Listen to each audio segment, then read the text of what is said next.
사는 곳은 세상입니다. 천국에 뚝 떨어져서 죄가 없는 곳에 산다면 참 좋겠는데 우리는 여전히 죄악이 득실거리고 죄악이 홍수처럼 밀려오는 그런 곳에서 우리는 지금 이 세상에 살고 있습니다. 그런데 세상을 아름답게 보는 사상들도 참 많습니다. 세상을 보는 다양한 각도가 있는데, 시각이 있는데 동서양의 시각이 좀 다를 수 있고요.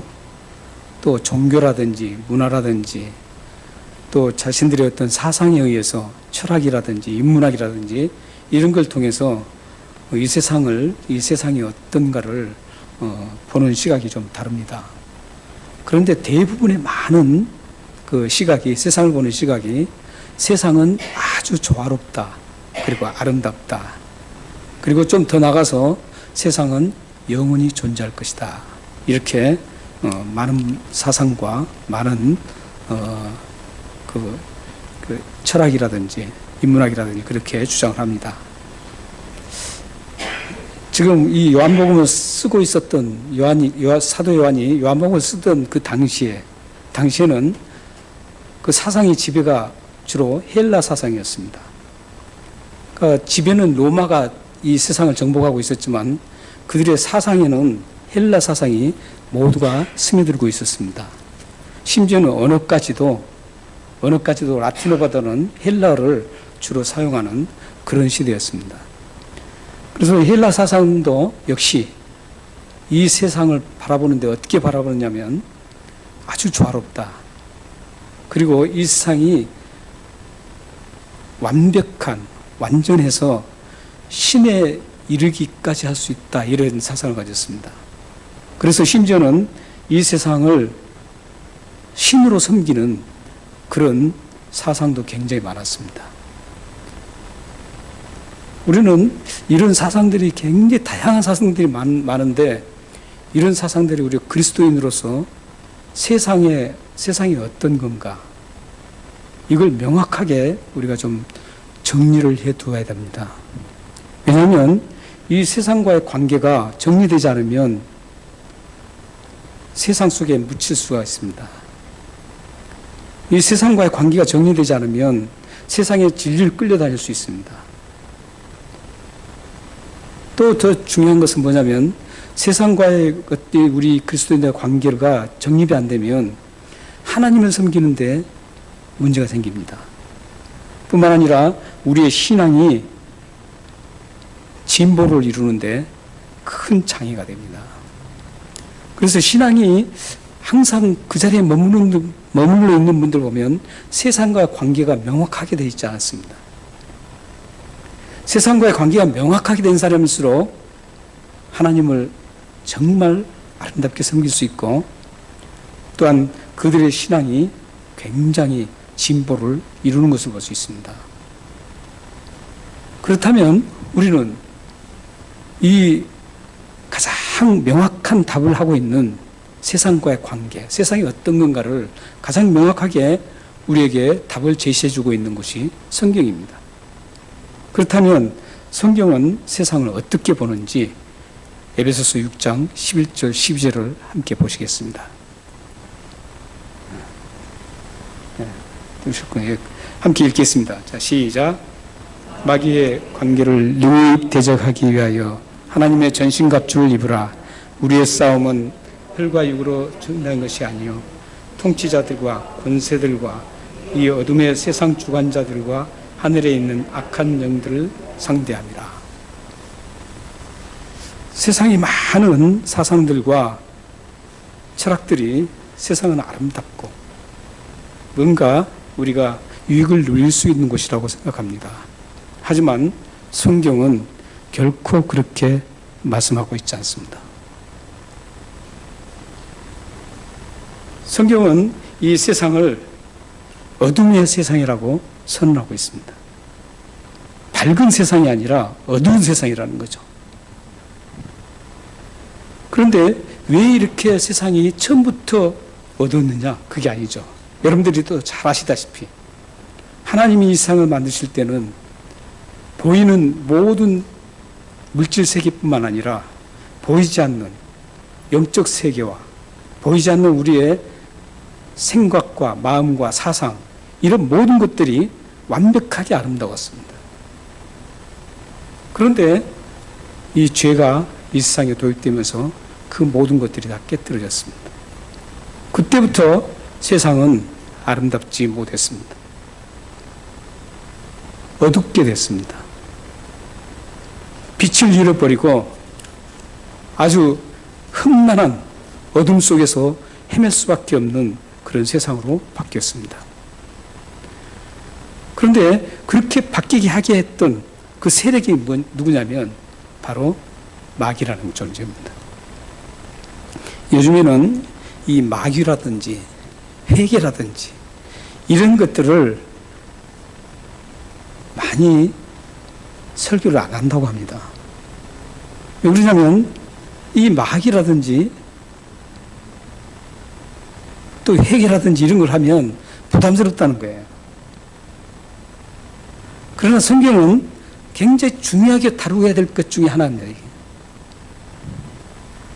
그래서 이 모든 악한 영이 이 세계를 지금 잠시 예수님이 오시기 전까지 잠시 이 세계를 완전히 지금 장악하고 어떻게든 예수 그리스도를 따르지 못하도록 하려고, 하나님을 믿지 못하게 하려고 애를 쓰는 것이 이 세상이라는 겁니다. 그러니까 세상과의 우리의 관계는 이런 관계입니다. 이런 긴축적인 관계입니다. 그래서 세상은 영적 싸움의 전쟁터입니다. 이 세상은 우리가 편안하게 그냥 살아가는 곳이 아니라 영적으로 치열하게 전쟁을 해야 되는 전쟁터입니다. 영적 전쟁터입니다. 이 관계를 여러분들이 정확하게 정립하고 인식하고 여러분들이 이 세상을 살아가셔야 됩니다. 여러분이 적어도 예수 그리스도를 믿고 그리스도의 보혈의 피로 깨끗하게 재씻음을 받고 하나님의 자녀가 되었다라면 여러분들은 이 세상이 이런 곳이라는 것을 알고 이 세상을 대처하고 살아야 됩니다. 영적 싸움을 전개하면서 살아야 됩니다. 이걸 오늘 본문 속에서는 그런 사람을 향해서 세상에 속하지 않는 사람이다, 이렇게 지금 말씀하고 있는 겁니다. 세상에 속하느냐 속하지 않았느냐, 이것은 영적 싸움에서 결판나는 겁니다. 자, 그러면 우리는 이 세상이 이렇게 어둡고 침울하고 참 좋지 못해서 전신갑주를 입고 우리가 투쟁해야 되는 그런 영적 전쟁이라는 것을 쉽게, 아주 쉽게 이해를 할 수가 있습니다. 증명할 수가 있는데 제가 한번 생각해 봤으면 좋겠습니다. 자, 거짓과 진실이 있습니다. 거짓과 진실, 이 둘 중에 이 세상에서 많이 일어나는 것이 어떤 걸까요? 진실이 더 많이 일어날까요? 그렇지 않습니다. 이 세상에 정확하게 보면은 진실이 비교할 수 없을 만큼, 거짓이 비교할 수 없을 만큼 이 세상을 활개치고 있습니다. 또 한번 생각해 볼까요? 악한 일과 선한 일. 악한 일과 선한 일, 둘 중에 어떤 것이 더 세상에 많이 발생되고 있을까요? 선한 일이 더 많이 발생된다고 생각하세요? 그렇지 않습니다. 이 세상은 악한 일이 훨씬 더 비교할 수 없을 만큼 악한 일이 더 많이 발생되고 있습니다.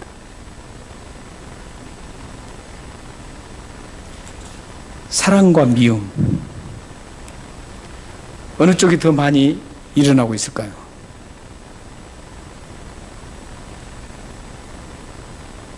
미움이 비교할 수 없을 만큼 많이 일어나고 있습니다. 세상을 아무리 이리저리 머리를 돌려서 살펴보아도 사랑보다도 미움이 훨씬 더 많이 일어나고 있는 것을 볼 수 있습니다. 이런 걸 보면 확실하게 세상이 어두운 세상이라는 걸 알 수 있습니다. 이 어두운 세상에서 우리가 투쟁해야 된다는 그런 다짐이 일어날 수밖에 없습니다.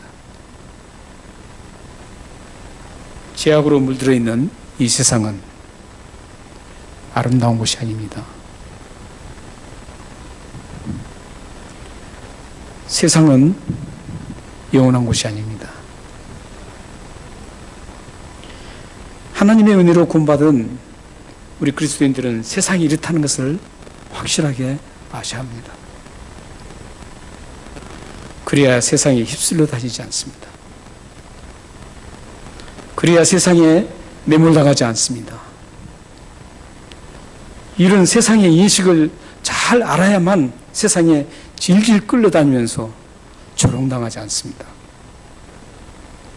오늘 말씀 16절 17절 말씀에 보시면 예수님께서 이 어두운 세상에서 우리를 부르신 이유가 무엇인지를 말씀하고 있습니다. 16절 17절을 한번 같이 읽겠습니다. 자, 시작. 너희가 나를 택한 것이 아니요 내가 너희를 택하여 세웠나니 이는 너희로 가서 열매를 맺게 하고 또 너희 열매가 항상 있게 하여 내 이름으로 아버지께 무엇을 구하든지 다 받게 하려 함이라. 내가 이것을 너희에게 명함은 너희로 서로 사랑하게 하려 함이라. 오늘 16절 17절 말씀해 보시면 이 어두운 세상, 죄악으로 가득 찬 이 세상에 우리를 택하시고 우리를 세우신 이유를 지금 말씀하고 있습니다. 그 이유가 뭡니까? 열매를 맺고 또 뭐예요? 그 열매를 맺어서 금방 없어지는 게 아니라 계속적으로 그 열매가 유지되기를 위해서 우리를 부르셨다는 겁니다. 근데 여기서 보면 가서 열매를 맺으라는 거예요. 가서. 이 가서 열매를 맺으라고 했는데 이 가는 장소가 어디입니까? 저 산속인가요? 세상입니다. 우리들이 그리스도인들이 세상에서 열매를 맺어야 된다는 것이죠. 그리고 그 열매가 항상 있어야 된다는 거예요. 그런데 16절에 보면 이 열매가 뭔지를 밝혀주고 있습니다. 뭡니까? 사랑의 열매입니다. 하나님은 사랑이십니다. 그리고 예수 그리스도의 십자가의 최후 마지막 완성을 외치는 단어가 사랑입니다. 그렇게 십자가는 사랑의 확증이라 그래서 말씀합니다. 사랑 우리가 너무 많이 부르짖으니까 사랑에 대해서 우리가 너무 인식이 이제 좀 약해진 것 같아요. 근데 우리 기독교는 사랑이거든요. 근데 지금 이 사도 요한이 이 말씀을 기록할 때 또 예수님께서 말씀하실 때 왜 그 수많은 열매들이 많이 있는데 이 사랑의 열매를 말씀하셨을까요? 분명히 예수님께서 의도하신 바가 있겠죠. 이 열매를 말씀하신 이유가 있겠죠. 그 이유는 이렇습니다. 모든 열매의 결과를 낳게 하는 게 이 사랑의 열매이기 때문에 그렇습니다. 다시 말씀드리면 이 사랑의 열매가 다른 열매를 완성시키기 때문에 그렇습니다. 그러니까 다른 열매가 열렸는데 그 열매를 성숙하게 완벽하게 완성시키려면 사랑의 열매가 함께 해야 된다는 겁니다. 그렇지 않으면 열매가 열릴 수가 없습니다. 예를 들어 볼까요? 사랑이 없으면 참지 못합니다. 사랑이 없으면 인내가 없습니다. 그러니까. 어떤 한 사람을 사랑한단 말이죠. 사랑하면 그 사람이 아무리 잘못해도 참을 수가 있습니다. 그런데 사랑하지 않는 사람이 조그만 실수해도 못 참습니다. 그렇잖아요? 그래서 사랑의 열매가 참는 것을 완성시켜주는 겁니다. 또 사랑이 없다면 충성할 수도 없습니다. 충성하려면 사랑이 있어야 됩니다. 그 대상을 사랑해야만 충성할 수가 있습니다. 그러니까 우리 교회에서 우리가 하나님을 충성하게 하나님을 섬기려면 사랑이 없으면 안 되는 것이죠. 하나님을 사랑하는 게 없으면 안 되는 거죠. 하나님을 섬기고 또 이웃을 섬기는 것도 사랑이 없으면 안 됩니다. 섬기고 싶지 않습니다. 섬긴다고 해도 그것은 가식적인 겁니다. 외식적인 겁니다. 진정한 하나님이 인정하는 섬김은 사랑으로 해야 되는 것이죠. 그래서 섬김도 이 사랑이 없으면 완성이 안 되는 겁니다.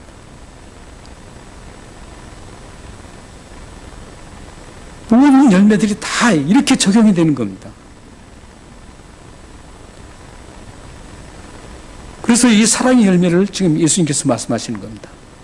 근데 이 사랑의 열매가 어떤 역할을 한 줄 아세요? 그런 열매를 맺음으로 인해서 어떤 일이 일어나냐면 강력한 무기가 되는 겁니다. 강력한 무기가 돼서 이 죄악과 권모술수가 난무하고 거짓이 난무한 이 세상을 깨뜨리고 물리칠 수 있다는 것이죠. 사랑이 없이 충성만 해서 그것은 완성이 안 됩니다. 그리고 강력한 무기가 될 수가 없습니다. 그러므로 우리는 이 사랑의 열매를 예수님께서 말씀하신 것은 모든 열매를 다 완성시켜서 이 세상의 구조, 악으로 가득 찬 이 세상을 깨뜨리고 죄악을 제지시키고 이런 역할을 하기 위해서 하나님께서 이 사랑의 열매를 지금 맺으라 그런 것이죠. 그리고 그 열매가 계속 있어야 된다는 것이죠.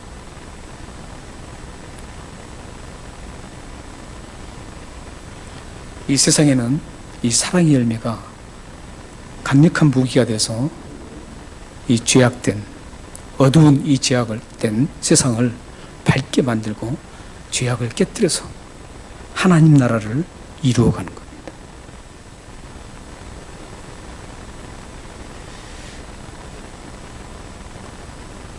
이 세상은 이렇게 사랑의 열매를 맺어서 강력한 무기를 갖기를 싫어합니다.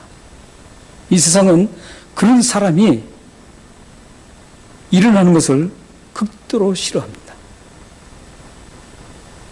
그 싫어한 것을 오늘 본 말씀 속에서 지금 말씀하고 있습니다. 세상이 지금 굉장히 싫어해요.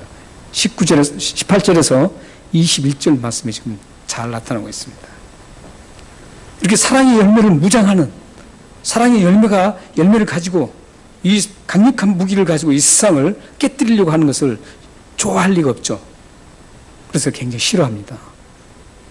싫어하는데 오늘 그 본문 속에 18, 19절 말씀에 보면 싫어한 그 단어를 미워한다라는 단어로 표현하고 있습니다. 그런데 여기 미워한다는 단어가 그냥 단순히 그래 미워한다 이런 단어 의미가 아닙니다. 더 강력한 의미를 가지고 있습니다. 헬라어에는. 어떤 의미를 가지고 있냐면 원수처럼 혐오한다는 그런 의미입니다. 원수로 생각할 만큼 그리고 배척한다. 그 혐오한다. 이런 단어를 가진 단어입니다. 이게 미움이라는 단어가. 오늘 본문에 등장하는 미움이라는 단어는 단순히 그래 내가 미워해 이런 그런 어떤 단순한 게 아니라 원수처럼 여기고 원수를 보복하려고 하는 그런 강력한 원수를 어떻게든 짓이겨서 처참하게 만들려고 하는 그런 강력한 지금 단어가 미움이라는 단어입니다. 그래서 이 지금 세상은 사랑으로 무장해서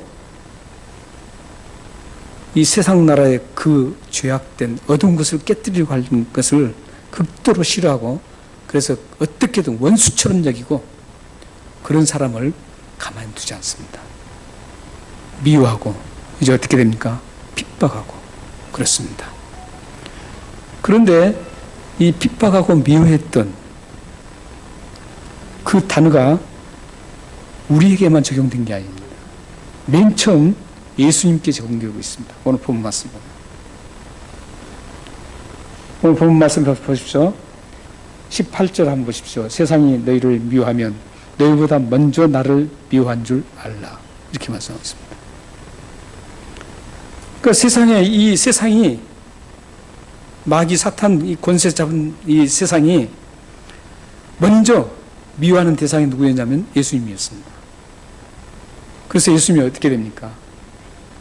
원수처럼 여기서 예수님을 결국은 십자가에 죽게 만듭니다. 예수님은 이 원수의 미움을 받아서 십자가에 죽으셨습니다. 그러나 여러분도 아시다시피 그것은 발꿈치만 상하게 하는, 머리를 상하지 않고 발꿈치만 상하게 하는, 그래서 다시 부활하십니다. 승리하십니다. 그런데 이제 예수님을 그렇게 미워했던 이 세상이 이제 어떻게 합니까? 예수님을 따르고 믿는 우리들에게 그 화살을 돌리고 있습니다. 여러분들에게 지금 그 화살이 계속적으로 날아오고 있는 겁니다. 이 세상의 그 독 화살이 어떻게든 우리를 찔러서 큰 상처를 내고 어떻게든 우리를 떨어뜨리기 위해서 몸부림치면서 계속적으로 화살을 우리에게 날리고 있습니다. 그래서 에베소서에 보면 방패가 나오죠. 그 화전을 막는 방패가 나옵니다. 그러면 우리는 이 화살을 막아야 되는 것이죠. 막으면서 그 막는 방법이 바로 열매를 맺는 겁니다. 사랑의 열매. 이렇게 열매를 맺으면 우리가 그곳에서 승리할 수가 있습니다. 그러나 세상은 끊임없이 우리를 핍박하고 끊임없이 우리를 괴롭히고 끊임없이 우리를 어떻게 하면 그리스도의 사랑의 줄에서 끊어내려고 몸부림을 치고 있습니다. 하지만 절대 끊을 수는 없습니다. 그런데 문제는 우리가 고통을 당할 수 있다는 겁니다. 우리가 생명의 줄에서는 끊어지지 않지만, 왜냐하면 하나님이 지키시기 때문에 끊어지지 않지만 우리가 그 끊으려고 하는 그 상태에서는 굉장한 아픔을 겪을 수 있습니다. 엄청난 시련을 겪을 수 있습니다. 그런 모든 것들을 이제 감내해야 되는 것이죠. 이렇게 계속적으로 우리가 아플 때, 아픔이 있을 때,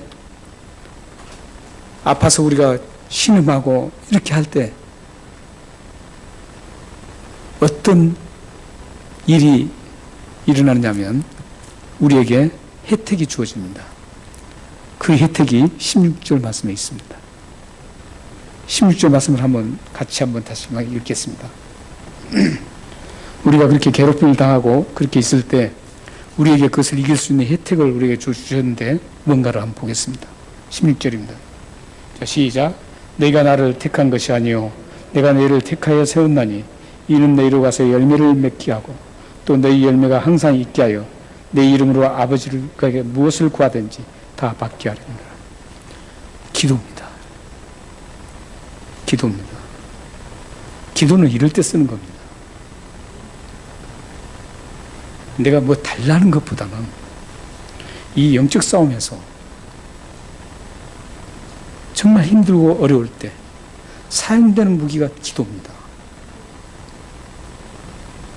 여러분들에게 이 강력한 무기를 하나님이 주셨다는 겁니다. 그래서 나의 그 힘들고 어려운 계속적으로 그 화살이 날아올 때 어떻게 하다가 한 방 맞을 수도 있어요. 손에, 발에 맞을 수도 있고 이렇게 맞았을 때 그 아픔이 엄청나게 크죠.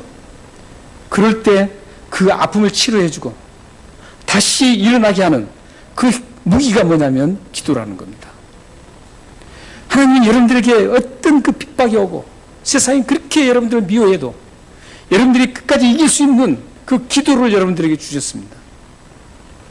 이 기도를 여러분들이 잘 활용하시면 됩니다. 내가 살다가 자꾸 넘어지려고 할 때, 넘어졌을 때, 또 넘어지려고 할 때 아무 대책을 하는 게 아니라 그때 여러분들이 기도의 무기를 사용해야 되는 겁니다.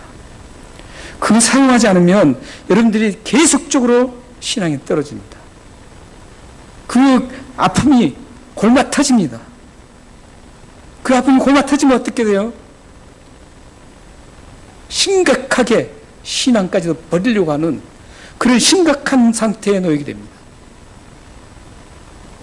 그래서 여러분들은 어떤 사탄에 의해서 뭔가 내가 영적으로 타격을 받았을 때 그때 가만히 있으면 안 됩니다.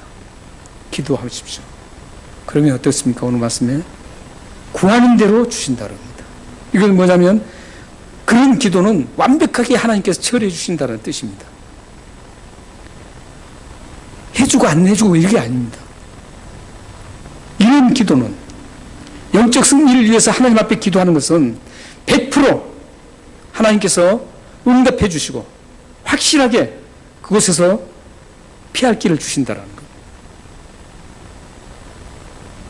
여러분들이 힘들고 어려울 때 영적으로 자꾸 나락으로 떨어지려고 할 때 반드시 기억하시고 이 기도라는 무기를 사용하셔서 하나님으로부터 다시 생생한 힘을 얻어서 다시 일어서서 하나님을 향할 수 있도록 여러분들이 이 무기를 잘 사용하시길 바랍니다.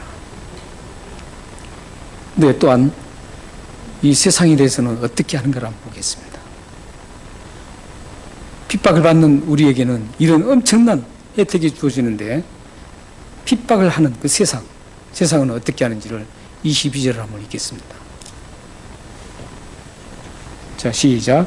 내가 와서 그들에게 말하지 아니하였더라면 죄가 있으려니와 지금은 그 죄를 핑계할 수 없느니라. 이제 예수님께서 오셔서 하나님 나라에 대해서 굉장히 많이 하셨습니다. 그 말씀을 다 했기 때문에 증거가 딱 있다는 것이죠. 그래서 사탄에게 핑계거리가 없습니다. 여기에는 지금 뭐가 들어있냐면 심판이라는 단어가 들어있습니다. 심판을 하는데 핑계를 댈 수 없도록 완벽한 증거를 가지고 계신다는 겁니다. 그렇게 우리를 공격하던 그 사탄을 하나님께서는 제지하고 심판하고 처참하게 심판한 날이 옵니다. 지금도 하나님은 우리를 보호하기 위해서 끊임없이 사탄의 핑계거리를 차단하고 하나님께서는 우리를 지금 보호하고 계십니다. 사탄은 끝내 이 핑계를 댈 수 없습니다. 이 핑계에는 또 하나의 단어가 또 포함되어 있습니다. 이 핑계에는 사탄이 무기력하다는 것이 들어있습니다. 절대로 무기력해서 뭔가 하소연 하나를 할 수 없는 그런 상황을 말합니다. 이렇게 우리는 이 사탄과, 우리를 공격하는 사탄과 세상과 또한 공격을 받은 우리 하나님의 사람들은 전혀 다릅니다. 사랑하는 여러분, 예수 믿는 우리는 거짓과 고모수수가 난무한 세상에 속하지 않고 하나님 나라에 속한 하나님의 백성들입니다. 하나님께서 이렇게 거짓과 권모술수와 죄악이 활개를 치는 이 세상을 저지시키고 깨뜨리고 또한 그 모든 전략을 무능하게 만들기 위해서 또 우리를 세우시고 선택하셨습니다. 하나님은 우리를 하나님 나라를 일으켜 세우고 하나님의 영광스러운 이름이 이 땅에 환하게 빛처럼 드러나기를 위해서 우리를 세상에서 뽑아서 선택하셨습니다. 그리고 그 사역을 맡기시기 위해서 세우셨습니다. 우리 그리스도인들은 이 악한 세상을 밀어내고 하나님 나라를 세우기 위해서 전진해 나가야 합니다. 전진해 나갈 때 기억해야 될 말씀 하나를 함께 보고 말씀을 마치겠습니다. 요한일서 3장 13절 말씀입니다. 띄웠으니까 함께 읽겠습니다. 형제들아, 세상이 너를 미워하여도 이상히 여기지 말라. 여기 이상히 여긴다는 말 속에는 두 가지 의미가 담겨 있습니다. 하나는 세상이 당연하게 미워할 것이라는 것이죠. 그리고 다른 하나는 끝까지 지켜주시겠다라는 말씀이 함께 포함되어 있습니다.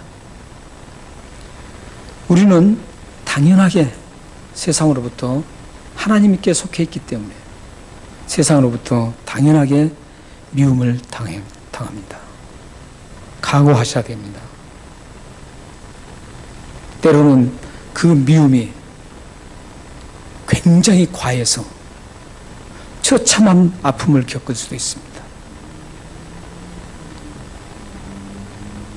그럴 때 어떻게 방법을 주셨죠?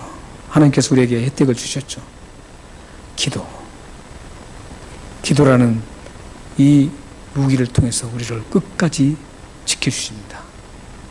사랑하는 여러분 모두가 이 세상, 힘든 이 세상 구조를 잘 이해하시고 순간순간 살아가실 때 잘 분별하셔서 꼭 승리하시기 바랍니다. 혹시 여러분들이 싸우다가 상처 입었을 때 즉각적으로 우리에게 큰 무기를 주셔서 끝까지 지켜주시는 하나님께서 우리에게 주신 기도라는 그 무기를 사용하셔서 낙후됨이 없이 점점 나락으로 떨어지는 일이 없이 다시 일어나서 하나님의 영광스러움을 드러내고 여러분 가정과 여러분의 삶이 하나님에 의해서 통제받고 하나님이 주시는 놀라운 평안과 기쁨과 하나님이 공급해 주시는 모든 것들을 풍요롭게 받아 누리기를 주님의 이름으로 축원합니다. 기도하겠습니다.